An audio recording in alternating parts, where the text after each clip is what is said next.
Well, it is 10:03. Bytemaster is here from the Bitshares project. Thank you all for attending. Thank you, Bytemaster. And if you want to get started, go ahead and get started whenever you want to. All right. Well, it's been a exciting week. We've had a visitor in from the Philippines, John Underwood, and we've been discussing the remittance business and all kinds of opportunities there. And we've been discussing the future of Bitshares and marketing. Brian Page was in this week. He doesn't normally work on site, but he was here this week, and we were really hammering through the complete revamp of our website, bitshares.org, how we're going to convey the message to a broader user base. And I'm really excited about the options we have on the table. I suppose the other thing that happened this week is we took the snapshot for the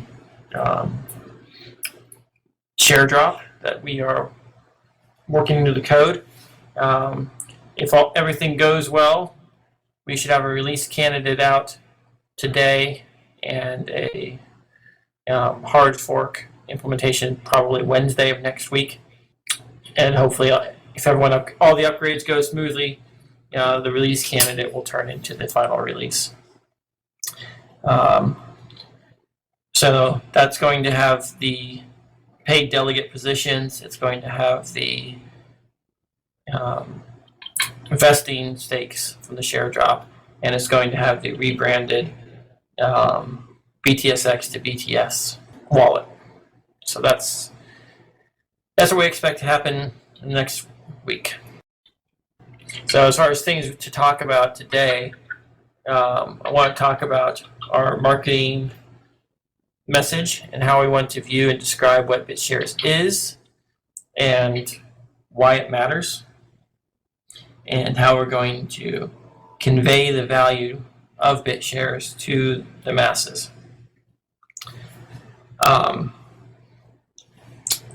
Early on, first white paper I wrote on the subject of Bitshares described Bitshares as a decentralized bank and exchange that lent dollars into existence and yada, yada, yada. That is the most accurate description we've since migrated to Bitshares as an ecosystem and an industry, and Bitshares X is just the bank and exchange. And what Bitshares is got lost in the mix. We've got the whole debate of company, community, currency, and that all the above are true. They all describe from a different perspective what Bitshares is. None of them fully gets it, and so you kind of need all of them together. So that's been a real point of discussion. In the recent newsletter, we said that the sentence I'm using to describe it these days is Bitshares is a global community supporting a virtual company producing the best currencies in the world. And that is how I would summarize it in a nutshell. But even that is a message that causes lots of questions to be asked by people who have never heard. All right, what's a virtual company? What's it have to do with a global community? And what do you mean best currencies? So I think that's a sufficient technical answer to be precise and as complete as possible. And I'd like to take a moment to discuss how the masses will come to understand and use Bitshares. I posted a PDF on the forum last night that outlines a draft of the general direction I'm thinking of taking the main page. We had a very heated debate trying to define what is Bitshares. You can't call it a company. It's not a company. That's confusing.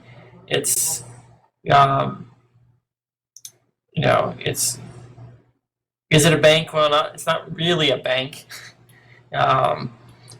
If you start going down cryptocurrency, well, what's a cryptocurrency? No, it's not really cryptocurrency. So what we settled on, and what seemed to be the most accurate description that immediately conveys everything, is Bitshares is the future of banking. The banking is important because we're not saying it's a bank, but it's providing the services of a bank. It does the banking services. And when most people think of banking, they think of, all right, I have a checking account and a savings account. I earn some interest. I can do bill pay, and I got a debit or credit card. I can send money to my friends. Those are normal banking services for most users. Then there's the people buying homes. They start to think, all right, banks do home loans and car loans. But that's loans. Banks do loans. Different banks specialize in different types of loans. But banking, in general, is associated with depositing your money, securing your money, and earning interest, expecting the bank to lend it out to someone so you can get a yield. So Bitshares is the future of banking, is the nutshell explanation for the man on the street. Like, oh, okay, they can kind of get an idea without having to know anything about Bitcoin or cryptocurrency, without throwing in decentralized, autonomous, or company. So that's how we're doing it. So Bitshares is the future of banking. And I believe that is a safe regulatory perspective to have. All right. I'm just going to go through the pitch here that I'd like to have on the main page. What's the future banking? You get to choose your preferred money. Gold, silver, or your favorite national currency can be used. You can earn the best interest rates with minimal overhead. Means 100% of interest paid by borrowers can be given to depositors. You can send any amount, anytime, anywhere, because there are no withdrawal limits, no bank holidays, and no capital controls. While paying the lowest fees, just 2 cents per transfer, while maintaining your privacy, make purchases without revealing your transaction to third parties. And then you can rest assured your money is safe because all deposits are secured by 300% their value in highly liquid collateral. That covers the main things people are looking for in a bank, without saying anything about the technology. It talks about the benefits, and that gets people interested. Oh, I can bank with gold. I can have high interest rates. The bank's very efficient. I get that. There's no middleman. Good. Low fees and privacy, and solvent bank with good loans is what you want to have where you want to have your money. And that's going to be the opening pitch for the average user. So we can talk about that for a little bit. Then I'd like to talk about the pitch for merchants, which is going to be separate. And then, of course, the description and benefits of the technology. And pitching the technology is reaching a different audience than pitching to merchants versus pitching to consumers versus pitching to investors. Each of those is a different audience, and they need a different message. I'll try to slow down. I realize I'm probably speaking fast for the Chinese. But that's what we have. There's been some discussion on the pitch. Choose your preferred money, earn the best interest rates, send any amount, anytime, anywhere, while paying the lowest fees, maintaining your privacy, and resting assured that your money is secured. Feedback. From I'm looking at a Bloomberg article right now It says, "Can Bitcoin stocks hold up against the feds?" And I'm kind of curious. You said that from a regulatory perspective, that's the future of banking is probably the safest bet. Could you expound upon that a little bit more with relation to this whole push for, especially with the privacy aspect of it?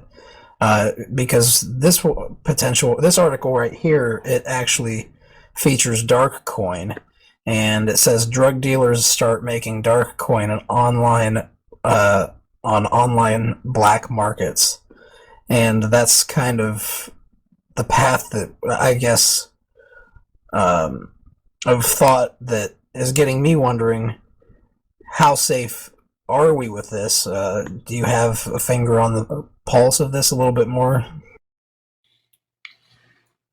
Well, it's interesting that particular article was addressing crypto stocks, companies that issue stocks in themselves and sell those securities. I think that is, you can do it the right way and the wrong way. It is, and this is some of the stuff we talked about this week, it is entirely legal to track your share issuance on a blockchain, assuming you know who your shareholders are. The form of the ledger, whether it's paper, an Excel spreadsheet, a SQL database, or a blockchain, is independent of the legal consideration of the share and the ownership and record-keeping requirements. So where we are going to take Bitshares is to allow companies to fully comply with the existing laws and issue shares. Laws don't need to change. The code just needs to enforce the current laws. And you can have most of the benefits of crypto while being compliant. What that means is that, generally speaking, if you're a company issuing shares, that the company has authority, a signing key on every account. It can reallocate shares in response to a court order. It means that the company knows the real-world identity of every single balance that holds their shares. And it means that the blockchain enforces that only keys that have been approved by the company can own shares. Assuming you have those features, you can be in complete compliance with the law. You just have to go through the traditional IPO model, or you can be a small business and do employee stock plans, as long as you verify that each person that has ability to own shares, has signed the shareholder agreement, is a qualified investor and or an insider, a company employee or family member. Can I jump in here with a question real quick? Sure. Thank you. I think from what I just heard you say, going with the legal route means that you're really missing a lot of the whole reason that cryptocurrencies exist. I mean, convenience is important, of course, but they control the economy by knowing everything. And the blockchain is how we hide a lot of this stuff so they can't control it. But what you've just suggested is to eliminate a lot of the advantages of cryptocurrency as I see it. Well, it depends on who you're talking to. If you're a small business owner and you're trying to do stuff with your employees, well, guess what? You can't do something. Cryptocurrencies would allow your employees to trade and have some liquidity on their stake. It would allow small businesses to offer their sophisticated investors some liquidity on their shares in a market while still complying with the laws.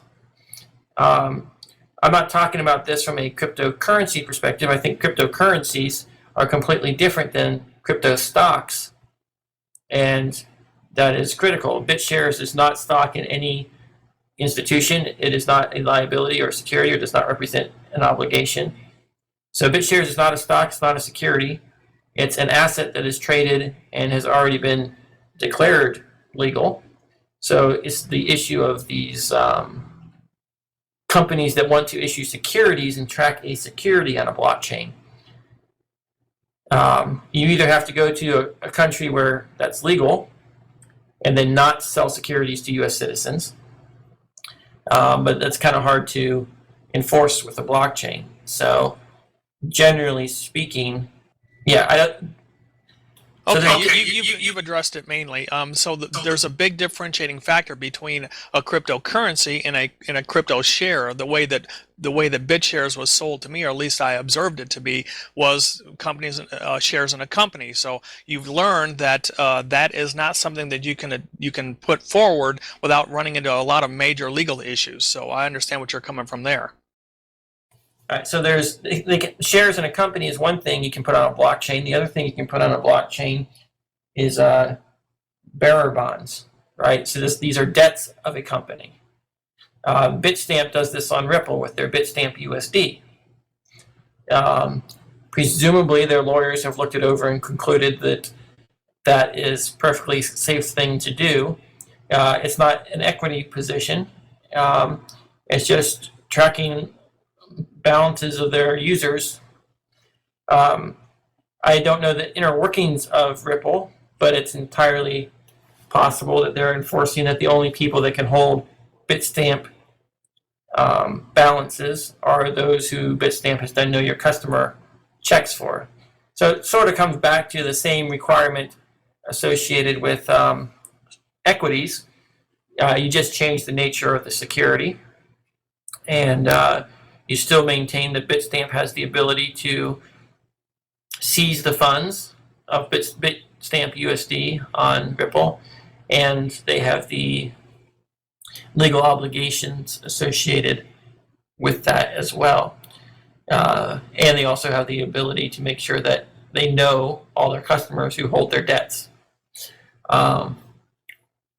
So identity becomes a key piece in complying with the law and avoiding the regulations, or not avoiding the regulations, but avoiding violating the regulations.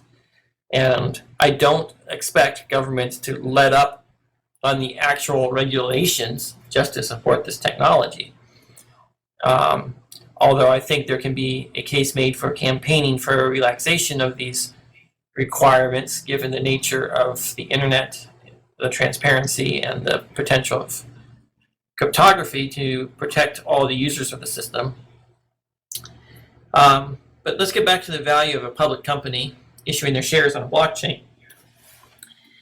This has tremendous value or overstock when it be investing millions of dollars to figure out the regulations and implement this very thing. Because the biggest problem with our financial markets these days is likely in the settlement.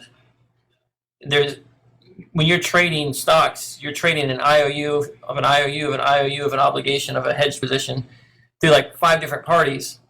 And there's so much slop in the system that it's not clear who owns what at any given point in time. Cryptocurrencies eliminate 100% of the settlement issues. And it becomes clear who owns what at all times. Do you have the private key or not? And that's an entirely separate thing than are you allowed to own it? And so that's all we need to do is combine authenticated approved ownership combined with centralized authority over ability to seize and reallocate assets. You never fully own a company. The company has, and the debtors of the company have legal rights over your shares.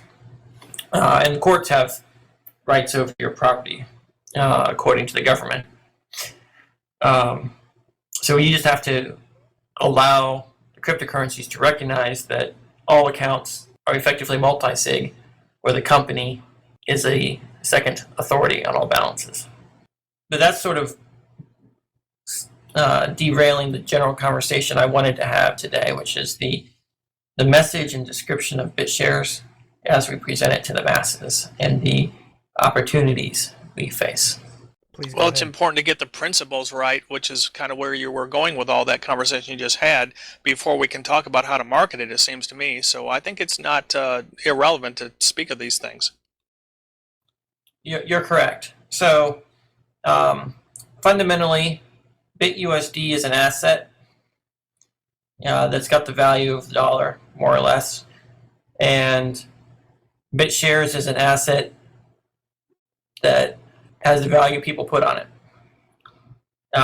And neither one of those is a security. The SEC has said Bitcoin is not a security because it's not anyone's liability. Likewise, Bitshares is not a security. It's not anyone's liability. So we've got these cool assets out there that now allow us to create an entirely new banking infrastructure built on top of these cool assets that can fully comply with all the regulations. It becomes the ultimate interbank settlement system that, unlike Ripple, the value is stored in the blockchain rather than with the various institutions and IOUs. So it's a far more robust settlement, and it allows the user to take control if they want it. And this is a major point for reaching the masses. When it comes to cryptocurrencies, only sophisticated users want to take personal responsibility for maintaining their private keys. We had someone lose 1 million Bitshares because their Windows machine was hacked and their password was likely keylogged and their private keys compromised and their PTS, AGS, and everything was all transferred out simultaneously. And that was tragic, but that's the reality that most people face. Most people will trust a company specializing in security more than they trust themselves. Most people don't want to have to worry about, did I forget my password? Is my computer hacked? Did my computer break? Did I remember to back up? And most merchants don't want to worry about hosting servers and maintaining private keys and so on and so forth. People outsource these responsibilities. Even people in the crypto space outsource these responsibilities because it is a lot of work, a lot of stress, a lot of worry. You can create tools like hardware wallets and this, that, and the other thing. The learning curve to secure your funds is like saying, we're going to put a bank vault in your house. We're going to teach you how to secure it. And good luck. Next thing you know, you're being held hostage and forced to hand over your private keys.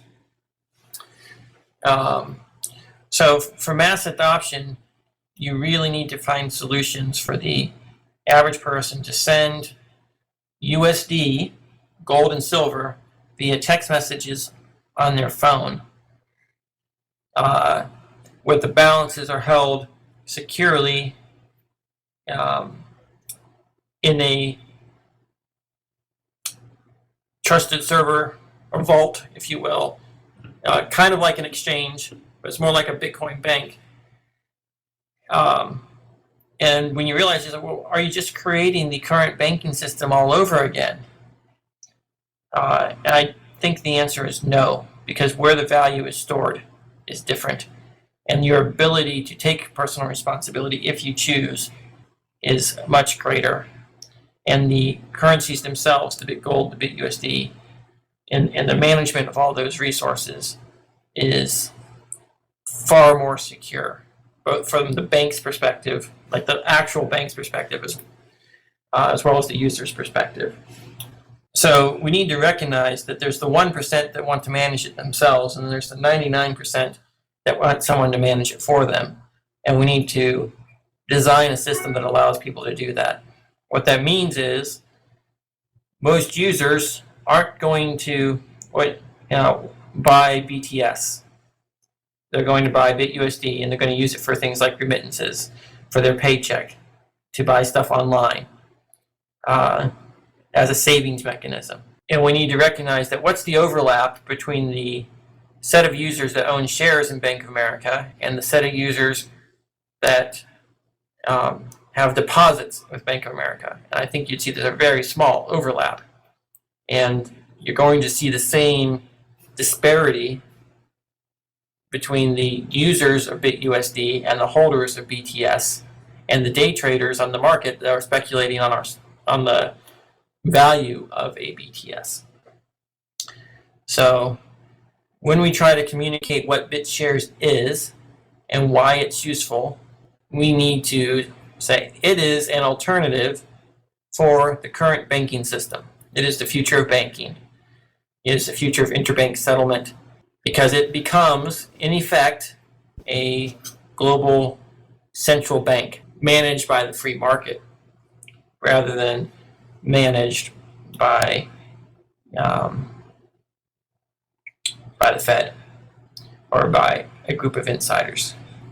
And that's an analogy, a way of looking at it. Those in the crypto community might not like that analogy or like that way of thinking, because there are the anarchists, the rebels in us. And to them, I say that Bitshares gives you everything you want, and it can also be used for everything everyone else wants. And if you want this stuff to grow, you need to embrace both sides.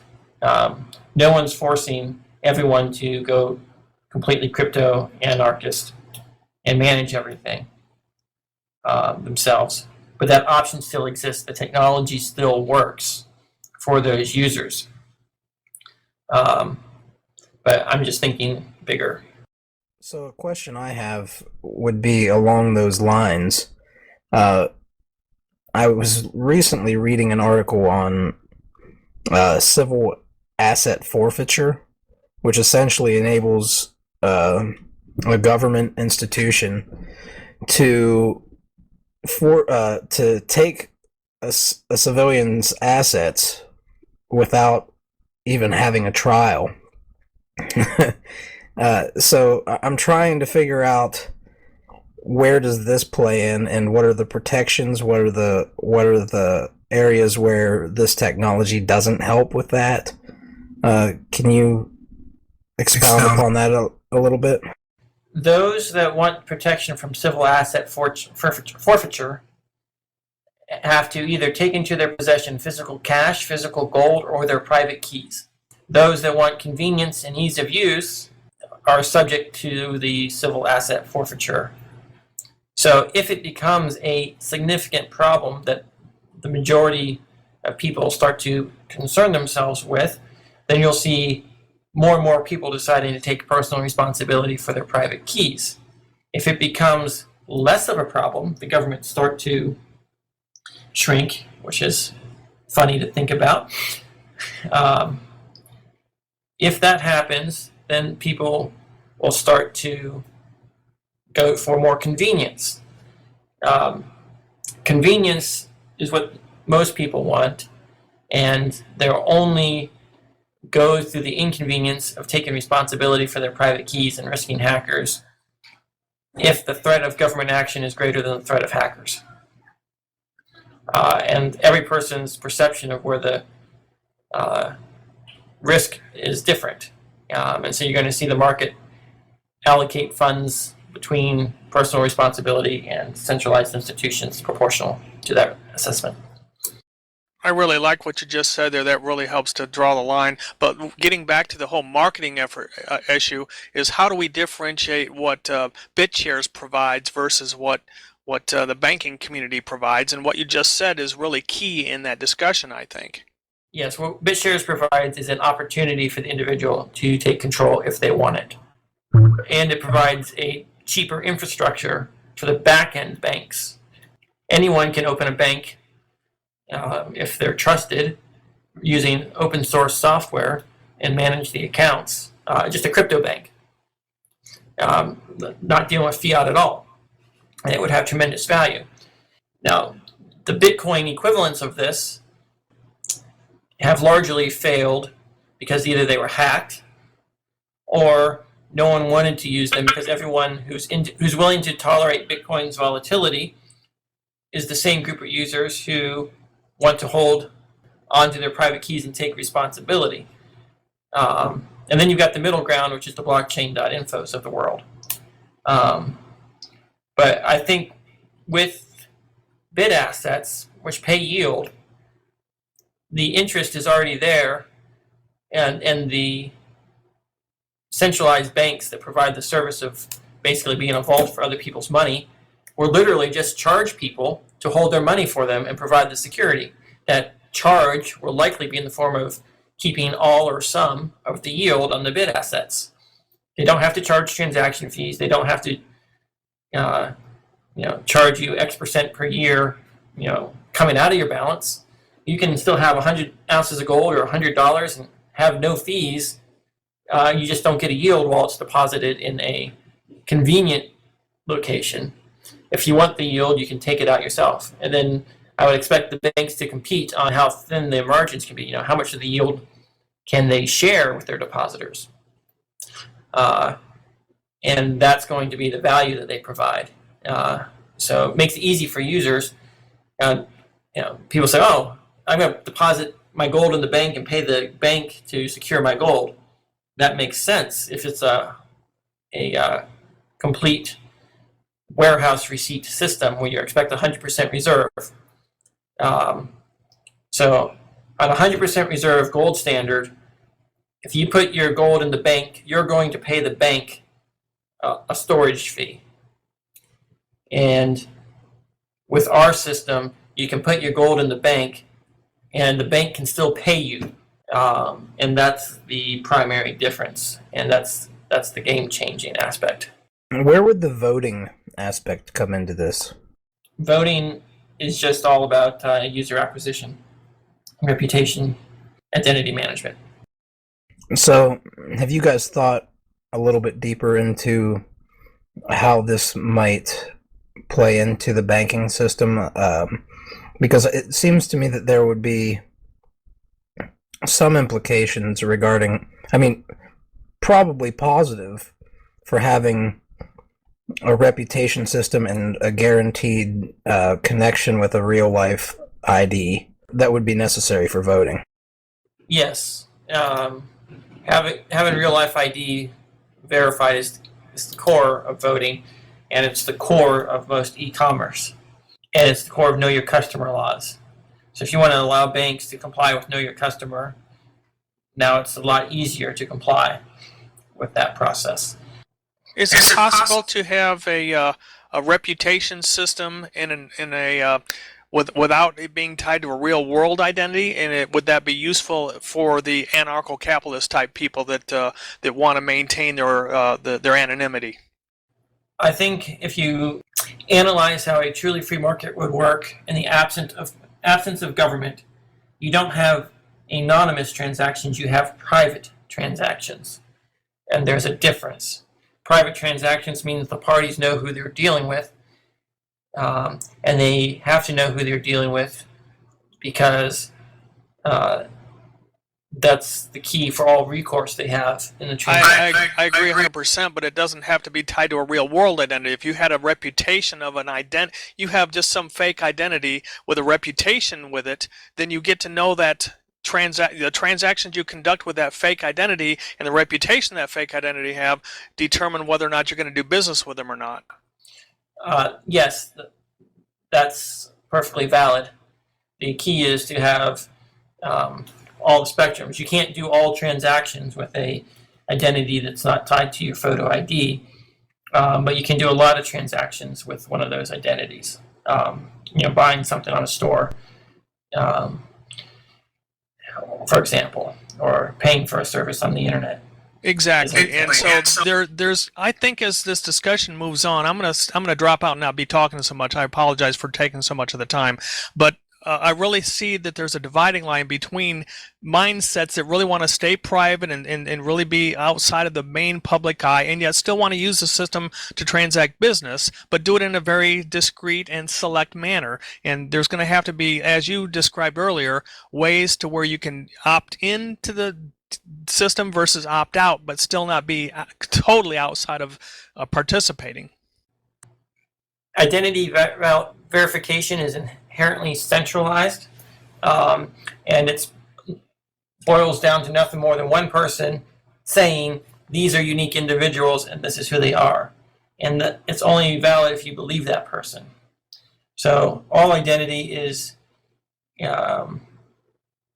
reputation-based, trust-based, and social network traversal, one form or another.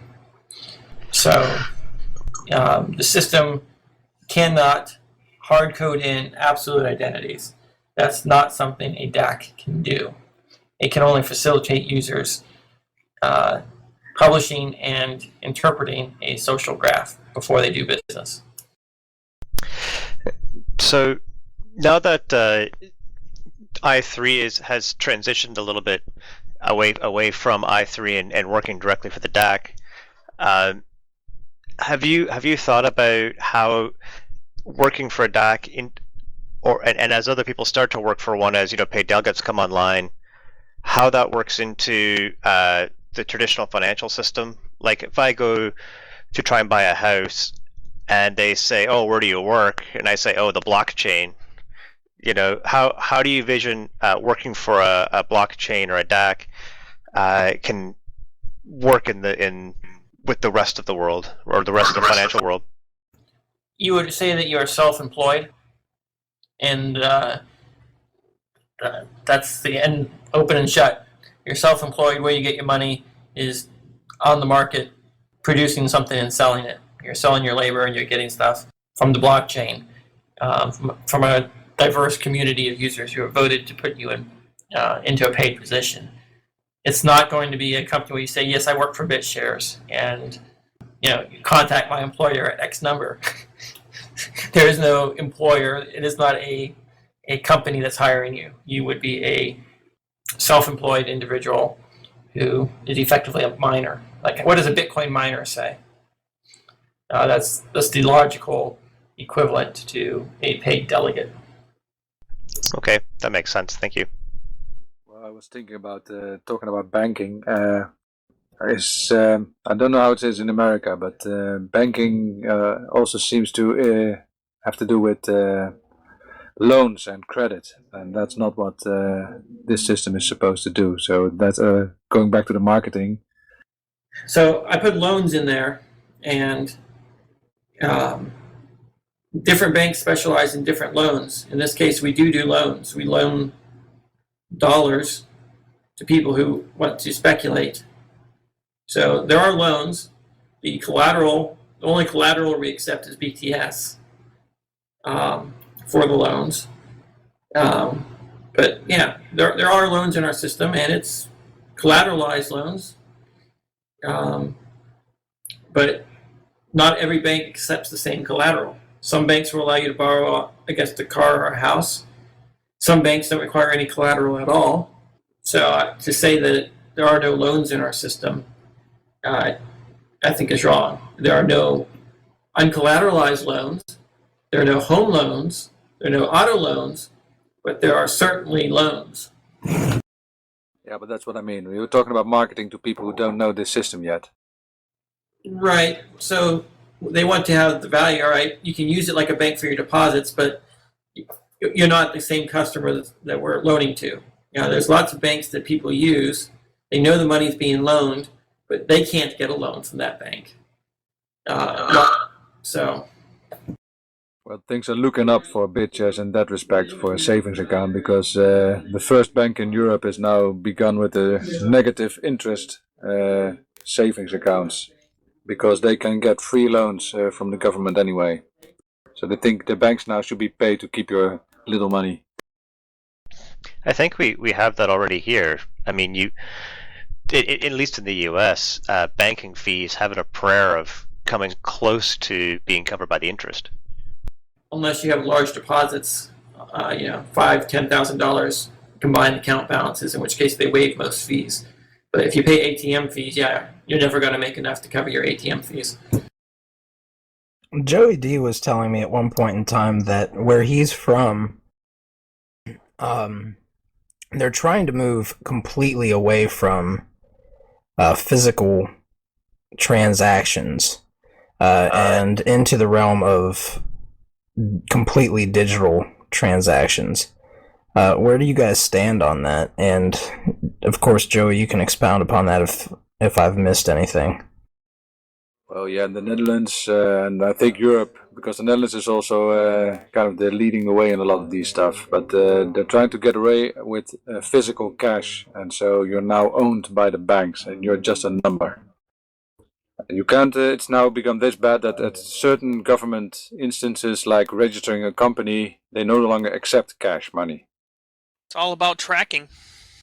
Even in the United States, if you have more than a couple $1,000s cash on you and you're stopped by the police, they can seize the money and accuse the money of a crime, and then you'll spend more trying to get it back than the money's worth.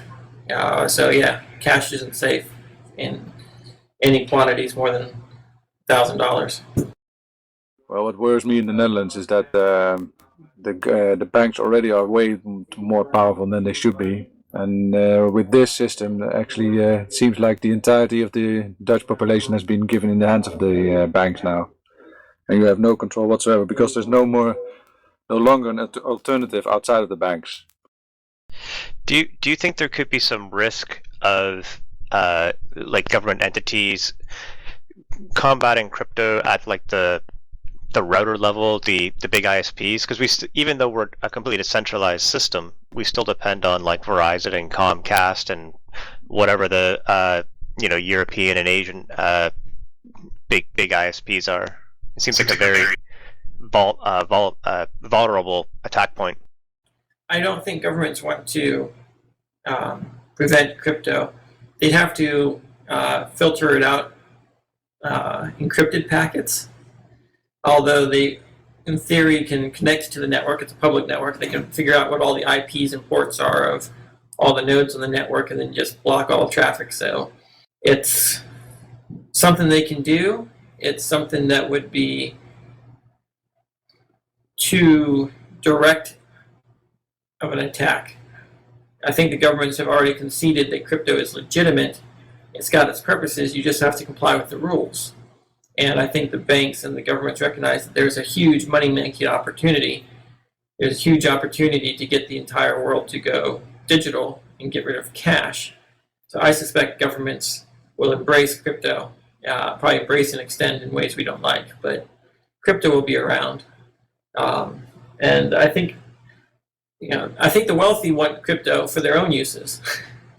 If there was a mature, robust enough platform, the value proposition is just too great, even for the banks and the wealthy, to completely ignore it. And this kind of brings a very interesting topic up for me, which goes back to the voting.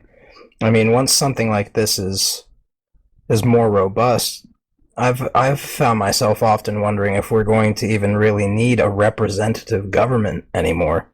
If I can be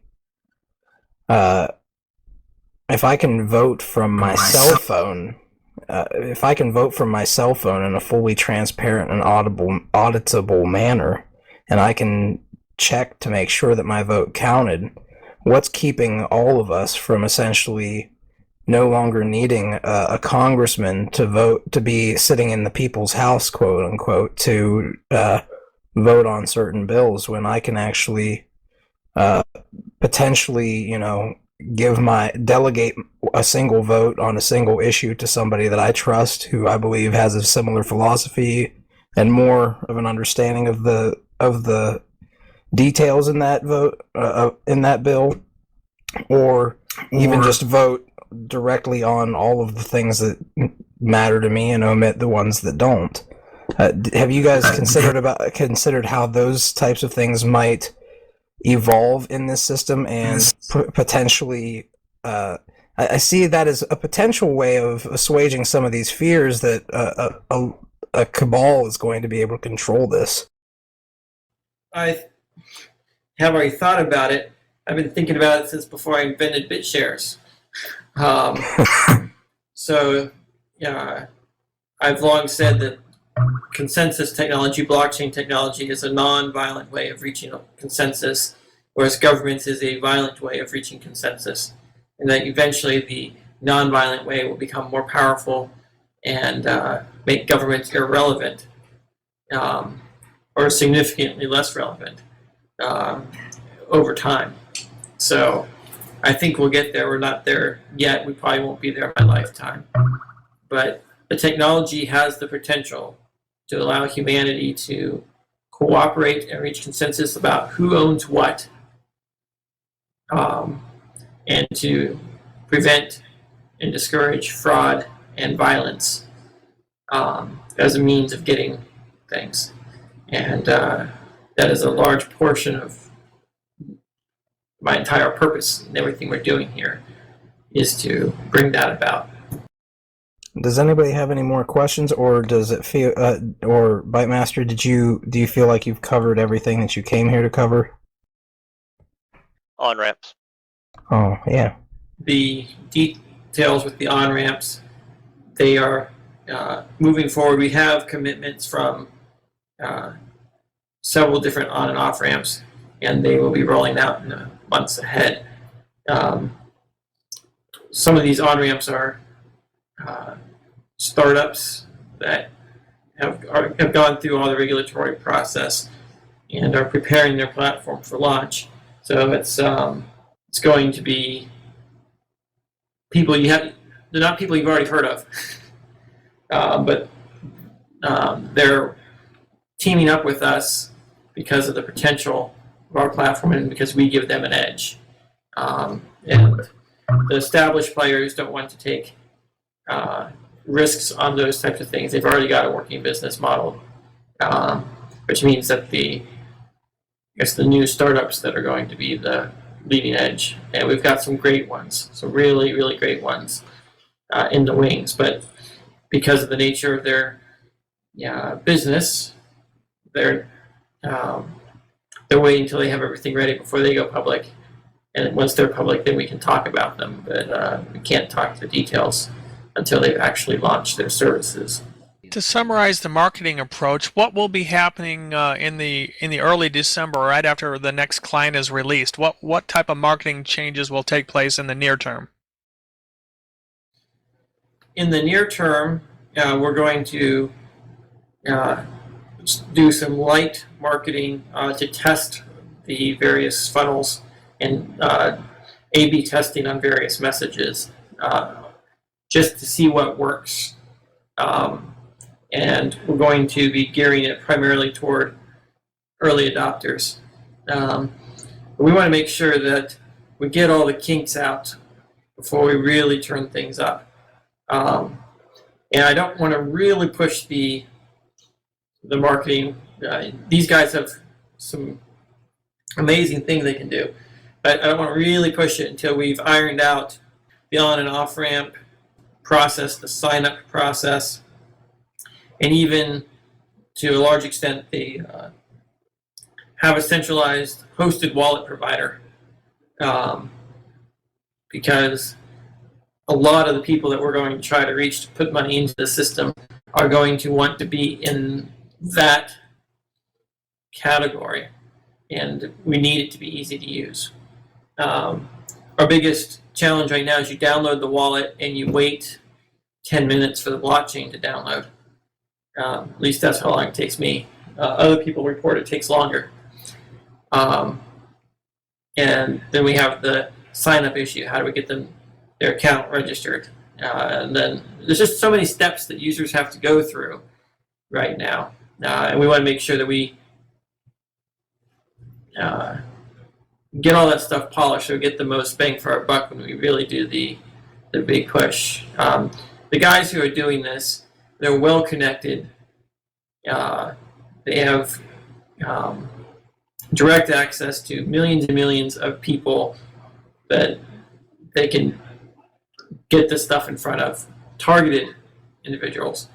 And when that happens, it's going to be something to watch. But the marketing guys don't want to use their contact lists and their networks to push a product that's not ready or is too difficult to use, right? Because they got to maintain their reputation on their networks so that people trust them. So we're going to see some interesting stuff next year. It'll be ramping up as the product matures. How would you characterize the target audience that I know it's early adopters as a general term, but how would they be cryptocurrency advocates, or how would you describe the people that you're targeting in your initial pushes here? Twofold.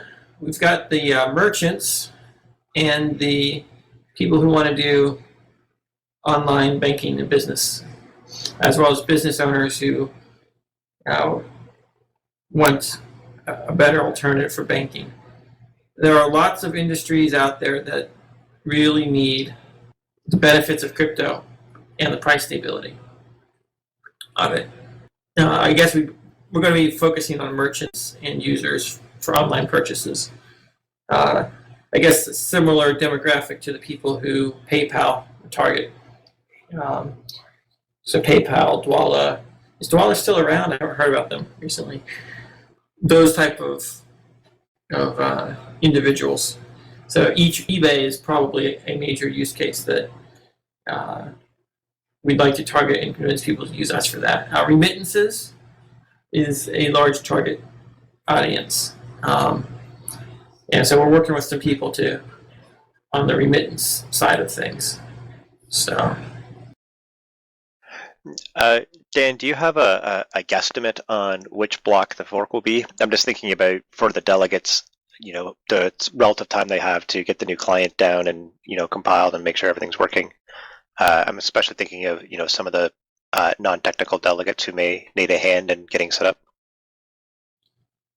I believe we are going to aim for Hard Fork Wednesday.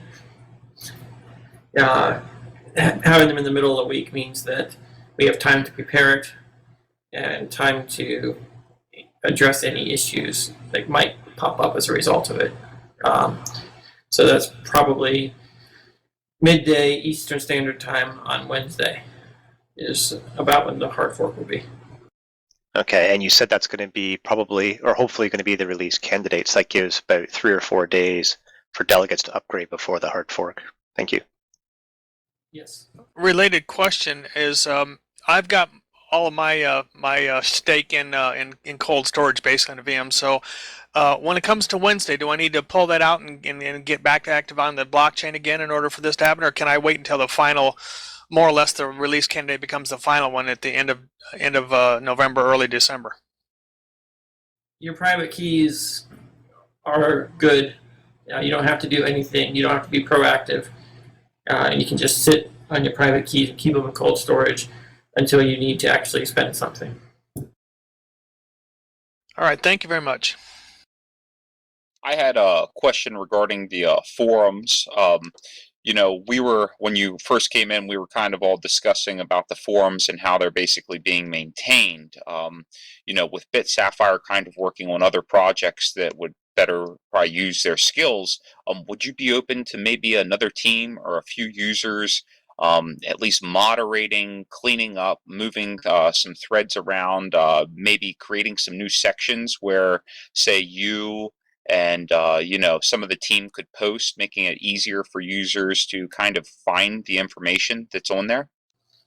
I would like to see the forum structure more closely mirror the Bitcoin Talk forum structure. Now that we're unified under a single thing, I think Bitcoin Talk has a proven, well-organized structure, and if we have a similar structure, it will really help things. I think having all the different DACs and things, it just divides up the conversation. I've been putting everything in general discussion now just because it's easier, and I think it'd be nice to have it set up like Bitcoin Talk. So I would encourage someone who's a moderator, or to find a moderator, or an admin with permissions to take that time to do that. And it has my blessing. I think it needs to be done. The forum needs a tech support section, a general discussion, a technical discussion, and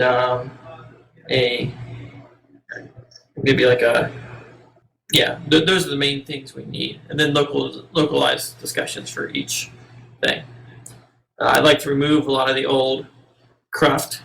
I haven't seen the memory coin guys around. If they've gone, we could probably clean up and have an archive section where we just move a whole bunch of cruft to the archives. That's my feeling on forums. So from the sounds of it, the next step would just be to maybe talk to some of the current moderators, get in touch with them, and have some of the community members that are already here that have already been donating a lot of their time would probably be willing to step up and at least help out, because I agree with you. The Bitcoin Talk forum, for the vast amount of information that's on it, I mean, they do a reasonably decent job of really kind of laying it all out there for people to find it. Another thing, you mentioned at one point in time that you thought it might be helpful if we used the Mumble more. Would there be a way of actually putting something like Mumble into the forums where people could join up, like, for instance, join a certain specific room where somebody might be paid by a delegate to be a help desk, like constant 24/7 help desk, like maybe 3 or 4 people might be able to do something like that? The first thing that could be done is use the IRC on the forums, and already posted the way to do it to Bitsapphire, but so far I haven't heard back from him. We probably need to lean on Bitsapphire to take a more active role in managing the software. It seems like they show up to correct things when it breaks, but I haven't seen much proactivity. Maybe I'm just not looking at it, but we definitely need to have the forum in the hands of someone who's going to actively maintain it and address these things. We had a thread discussing the need to reorganize the forum last week or 2 weeks ago, and it hasn't happened yet, and that's kind of frustrating to me. So I'd like to find someone who's willing to be very proactive and do that, rather than just be we're hosting it, but they have some big plans. I haven't heard the latest from them, so we need to engage them and get some accountability of what they're doing with their time on the forum. Are we talking about paid positions here, or what are we talking about with regard to that? There's potential for a part-time position, preferably a delegate, to step up and do this. That way they can be fired if they're not doing a good job and the community doesn't like them. So I think it's a perfect job for a paid delegate position, because you have advertising, everyone sees what you're doing. People are going to complain if you're not doing a good job and you lose your job and someone else will take over. The main thing is we need to make sure that whoever gets that job is a clean handoff of admin rights and that they get approval. Basically, they're vetted before giving them the keys to the forum. Who would you like possible candidates to get in touch with? Because I think just until us talking earlier, there was more than one person here in this Mumble session that would probably step up and do the job, and I think would really do probably a good job. Who should they get in touch with? Get in touch with the forum. If they get elected, then we'll go forward from there. I don't have time to evaluate everyone or make those decisions. Get in touch with Bitsapphire. They're the ones maintaining it now. If they don't have the resources to do some of these things, let's get it done. I definitely think that there's some value in having the forum actively maintained with active tech support, and paid people to be available to answer questions. The position should probably also handle IRC, a Skype group, and various other ways of getting in touch with a real live human to help people out. The better support we can offer new users, the better reputation our community will have. What is Dan expecting BTS will look like at the end of 2014 technically, and which marketing efforts will be started? Technically, it's going to look like what I described earlier. We're not going to add any new features to the blockchain itself. We might enhance wallet functionality, refine the user interface, and maybe enable some more documentation on doing multi-sig. But that's about all we're going to be able to do for the rest of this year, because we're primarily going to be focused on the stability and robustness and lightweight clients. So blockchain-wise, you're not going to see too much new. Wallet-wise, we're going to be really pushing toward lightweight systems. Thank you. And thank you everyone for attending. Thank you, Bytemaster, for being so open with updates and answering the questions of the community, as always. I think that your willingness to do this incites a heck of a lot more confidence in the project in itself than most other projects get. So thank you for your transparency. No problem. And if anybody wants to stick around for a little bit and maybe discuss some topics that we have been seeing on the forums, please feel free to. I'm going to end this recording and we can start up a new one. I'd like to add one extra thing, actually. Sure. When you're dealing with anyone who's promoting proof of work, let's start using the phrase proof of waste to describe Bitcoin and Litecoin and the other mining-based systems. They're proof of waste coins, whereas what we're doing with Bitshares is proof of work, and that people actually had to do productive work. Proof of worth, you did something productive, and that's why you have a stake. Whereas with Bitcoin, you get a stake for proving you wasted resources. Yes, that's the key difference between the systems, and it really drives the contrast with without getting into proof of stake. Proof of stake, we know it's still a proof of stake system, but as far as who gets the stake, well, stake is distributed based upon proof of work, whereas Bitcoin stake is distributed based upon proof of waste. And the more we can emphasize that type of vocabulary, it enters the subconscious of everyone that's reading the discussion that yes, proof of work is really proof of waste, and they start thinking proof of waste, and that will help get through the mindset of the proof of work community. That's a really good point. Where do you guys feel like sidechains come in on all this? Because it seems like they're like Bitcoin's looking really deep into the sidechain effort, and it looks like they're not changing planning on changing proof of waste anytime soon. Do you guys think that side chains are going to help them at all to like extend their life? Side chains are a dead end with proof of waste. Oh, they're a dead end with proof of waste, but not necessarily with proof of work. The model I think is kind of flawed. If they had the whole chain is dependent on the transaction fees of the proof of waste network, main network. But if there's a more efficient one, why would anybody still use the slow main network? So is it not in the current way it was explained to me, it sort of sounds like their own destruction. They're building their own destruction now. So the concept of side chains is implying there's a main chain. I think anytime the side chains discussion comes up, you can mention that Bitshares is going to scale by supporting parallel chains, with the same set of delegates.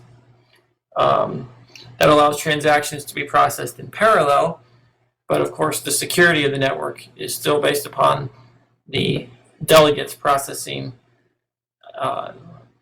everything and signing everything. So one set of delegates processing parallel chains allows us to scale and get the benefits of side chains, but without having the concept of a main chain or a side chain.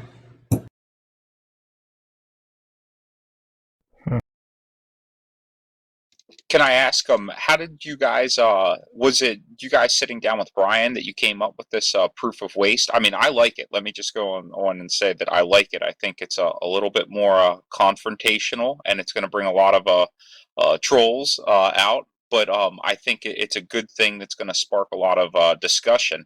How did you guys come up with this? John Underwood, who is the former CEO of Sun Microsystems in Australia, was here this week, and that's what he was calling it, and I liked it so much I figured we should adopt it. Yeah, it's a short, powerful statement that, completely it describes it in a very short and sweet way, what exactly their system's kind of all about. Well, the interesting thing to me, though, whenever you mention this type of stuff to people who are Bitcoin advocates and mining advocates, they really do cling to this analogy that, well, if you're mining for gold or silver, you're expending a bunch of energy to dig into the ground to get it out. And would you say that that is wasteful? Where do you guys stand on that? Because that's an argument I see a lot, and I don't know necessarily that I agree with it. The only actual argument I've seen that favors proof of waste over delegate proof of stake is that they see it as a clean mathematical solution. And I heard even Vitalik, I heard him claim that he doesn't like the social aspect of depots. So to them, the delegate one, where it's a social thing, they seem to think that is somehow not a mathematical clean solution. The ironic thing is that their mathematical clean solution is nothing more than vote buying with waste. Each hash is a vote. The hash power is voting on the best blockchain. The mining pools are delegated proof of waste. So it gets very political. Which mining pool are you going to support? Which fork is this mining pool going to support? It's political, except the only way you can get into it is you can buy into it. And because most people can't buy into it, the discussion isn't there. But the reality is it's an insider management system. So they hide the politics under a dictatorship. It's no longer decentralized, it's centralized, and that's why there's no discussion over it. So a clean mathematical solution is not what's needed here. It's missing the heart of these systems. And the heart of consensus systems is that everyone, all of society, has agreed on how to come to a consensus on something. Yeah, I agree. And what bothers me the most is if you say it like that, to me it means you completely ignore the social aspect of your own project. And if you completely ignore the social aspect and not deal with it or have any functionality like the voting in Bitshares, then I think your plan is also quite flawed. Not to mention that the whole issue with regard to what you brought up, Fuzzy, about people, the analogy of mining gold and silver physically, well, that's fine if you have to do it to get the gold and silver, but you don't have to do that to secure the network. That's what DPoS proves. True. Well, and see, lastly, silver has actual utility. It's used in a lot of real world goods, just about every kind of electronics. Gold, not really as much, but, it has real world utility. They're mining, like it's been stated, to secure the network. This is just a more efficient way of securing it. Right, there's a difference between mining to produce and mining to secure. And that's what they miss. The cost of production of a Bitcoin is nothing. And it falls into the cost theory of value. It doesn't matter how much it costs you to get something, that doesn't determine the value if no one wants to buy it from you. It doesn't matter how hard you work, if no one wants your product, it's worthless. And that's the same thing. So I think that the social aspect is the key, emphasizing the waste and emphasizing that we value work in this community, and that you get a stake because you have proved that you've done work. You've either done work through earning it at your day job and buying it, or done work by becoming a delegate and providing direct services, done work by earning money to donate to fund development.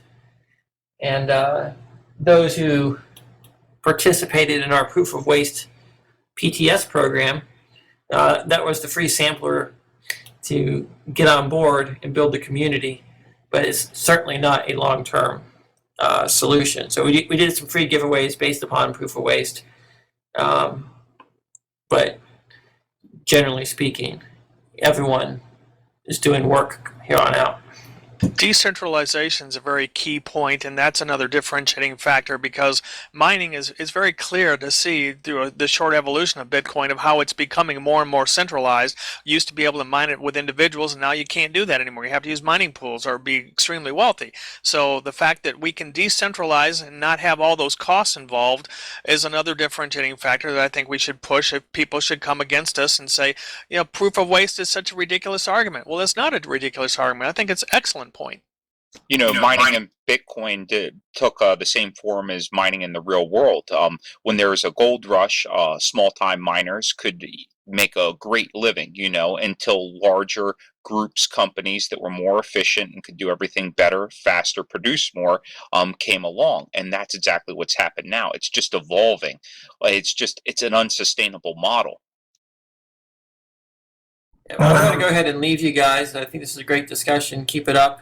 And look forward to seeing you next week. Thanks, Bytemaster.